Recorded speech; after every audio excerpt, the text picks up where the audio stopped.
Okay, habari ya saizi mpenzi mtazamaji wa Mood Economics TV. Karibu. Leo sasa tunataka tusaidiane kidogo na wakuu wa shule au walimu wakuu kuverify kazi zilizokuwa submitted na walimu wao wa chini.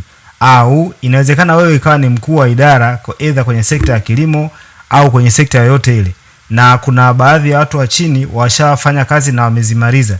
Sasa inatakiwa uingie kwenye mfumo na kuweza kuziverify zile kazi. Tunaposema kuverify, maana yake ni kwamba zile performance indicator ulizomwekea yule mwalimu amezikidhi.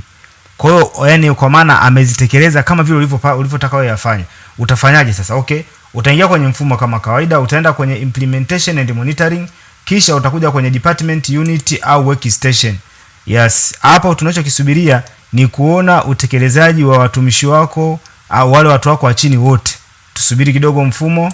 Okay, ukiingia kwenye hicho kipengele cha employee performance plan, tulisema kwamba department workstation, utakutana na kazi za watu wako wa chini ambazo zimekusanywa kama unavyoona hapa.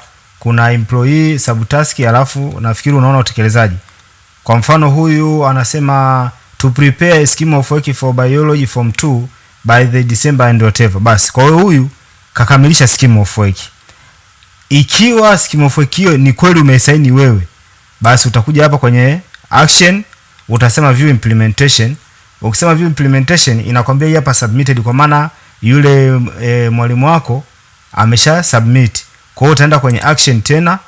Unaona hapa kuna option mbili, kuna verify na rollback. Rollback, verify maana yake zile indicator ulizomwekea mwalimu amezifanyia kazi. Rollback ina maana ikiwa kuna vitu havijakaa sawa. Kwa mfano, kuna baadhi ya walimu ambao utakuta wamesubmit scheme of work ambayo wewe haujaisign. Kwa hiyo unaweza ukamrollback, alafu utamwekea comment kwamba I rate of sin. Lakini kama kila kitu kimekaa sawa, utasema verify. Ukisema verify, mfumo utakuuliza are you sure you want to accept this daily report? Utasema yes. Yes. Kwa hiyo hapo tutakuwa mkuu wa shule umesha verify hiyo kazi. Yes, usha verify hiyo kazi.